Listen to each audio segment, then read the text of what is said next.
Financial Field are taking on the Eagles. Just a few hours, in just a couple minutes, we'll have injury updates with that guy right there, Adam Schefter. Welcome to NFL Live. We've also got Dan Orlovsky, you got Marcus Spears and Keyshawn Johnson. Oh, Schefter just went in the elevator right there. All right, later, someone here is going to tell you why the Browns aren't winning because of Baker Mayfield and why it's okay. We'll tell you why. But we begin with tonight's game, and this matchup, of course, it features two quarterbacks in Tom Brady and Jalen Hurts. You're looking at Lincoln Financial Field. Very pretty right there. Let's go ahead and go to Philadelphia. Sal Paolantonio joining us now with the latest. And Sal, what has Eagles head coach Nick Sirianni said about Jalen Hurts' development and progress over the last couple weeks? Laura, first of all, welcome to Week 6. Welcome back to South Philadelphia. It is a spectacular day here in the city of brotherly love for a Thursday night football showdown with Tom Brady and Jalen Hurts. And really, they love the improvement they've seen from Jalen Hurts in the last couple of weeks. Nick Sirianni said he's been very impressed by Jalen Hurts' ability to improve not only from quarter to quarter or game to game, but down by down, to throw away those bad plays early in the game like he did against Carolina and check down to wide receivers and tight ends to just move the chains.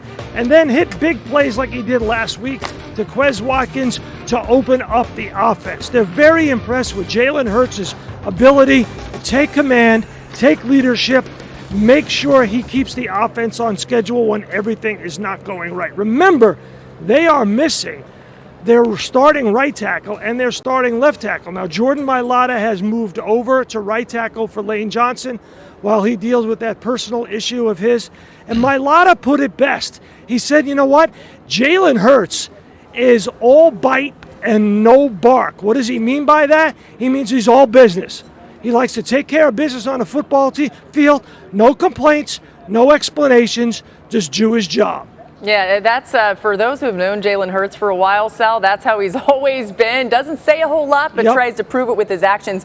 More Sal Pal coming later on in the show, so that'll be exciting. Look forward to that. And Jalen Hurts, as Sal was talking about, makes his 10th start tonight, gives the Eagles a chance. He'll need to leverage his versatility, right? Something he's excelled at in his young career to give him a chance. If he can throw for 216 yards, he'll become the first player in NFL history to average at least 250 passing yards and 50 rushing yards over his first 10 career starts. Luckily for him, Tampa allows the most passing yards per game this season, certainly a depleted secondary.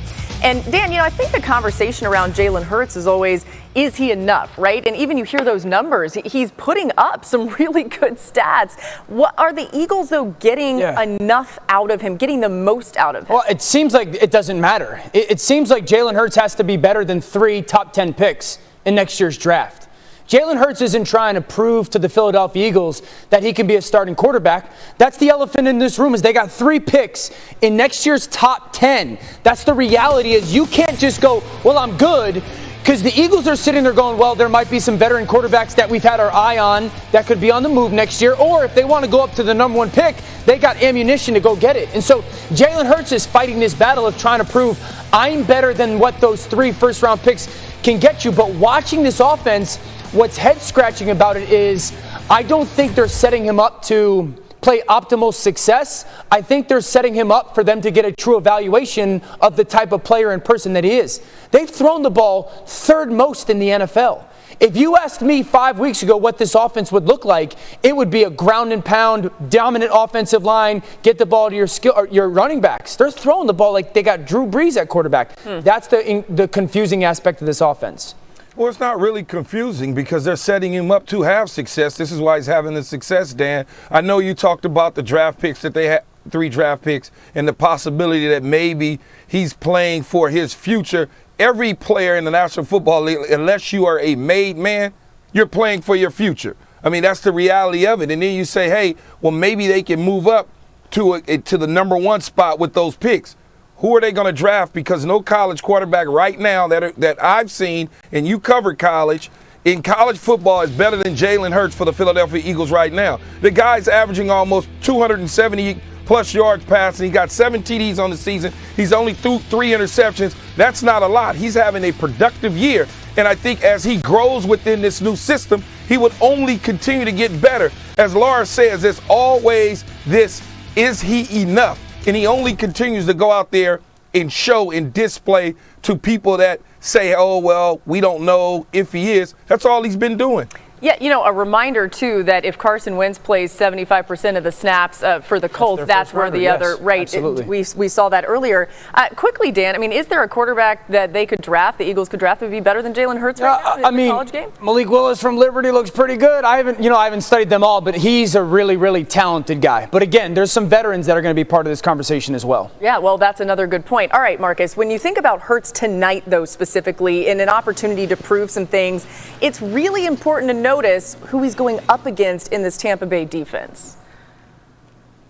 Absolutely. When you hear Dan and Key talk about his evaluation, this is a pivotal game, in my opinion, because you have a ravaged secondary and defense with the Tampa Bay Buccaneers. And if they want to push the ball down the field, he has to be able to do it tonight. This is one of those ones that should be similar to a layup. Get his guys involved, play this game, and compete at a very high level. I'm in firm belief that Jalen Hurts can be a starter and a high-level quarterback in this league if you use him the right way. Right. But he has to take those steps because this evaluation, like I said at the beginning of the season, is going to be season long. But in this particular game, with an entire secondary almost being out, the Tampa Bay Buccaneers don't have Levante David. He has to have success through the air, and I believe he will. It's so interesting to just think about this. I get why he's being evaluated real time in this way, but hey, man, you're being evaluated against the Super Bowl champs, the Tampa Bay Buccaneers. Adam, I want your thoughts on this. What more can you add about the Eagles and their future plans at quarterback?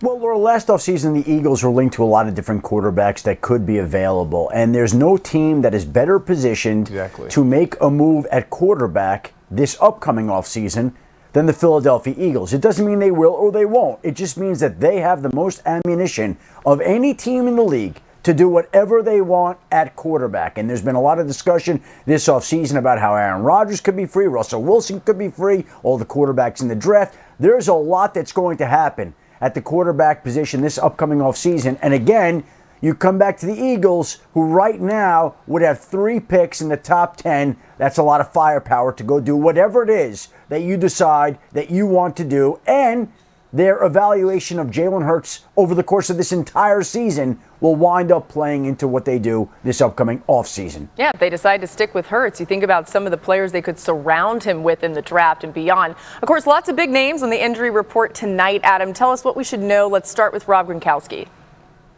Rob Gronkowski's already been ruled out of the game tonight, Laura. This is obviously a function of him still dealing with the rib injury, with the lug injury, and all the pain that he's been through. 2 short weeks. So I would think after giving him off some time here, that after this, now he might have enough time to be able to come back the next time Tampa is in action in 10 days. That would be a good thing. Levante David is out tonight against the Eagles. Obviously a big loss to the Tampa Bay defense, somebody who provides speed, power, pass rush, leadership, all those valuable traits for Tampa's defense to have to overcome. Not a good thing for the defense. And then, of course, Tom Brady has the thumb injury, but he is expected to play, and there isn't a score to settle. I think Tom Brady probably remembers very well that the team that last beat him in the Super Bowl was none other than the Philadelphia Eagles. And I'm sure he will carry that with him tonight and to try to make sure that he can play. And again, even with the thumb injury, I think the way the Eagles organization approaches it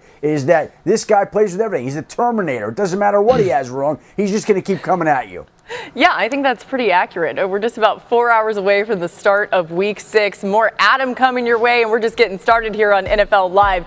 Hey, we'll tell you why Josh Allen isn't just a 2-way player. He's actually a 3-way player. Dan is going to illustrate all of his great assets and why he's one of the best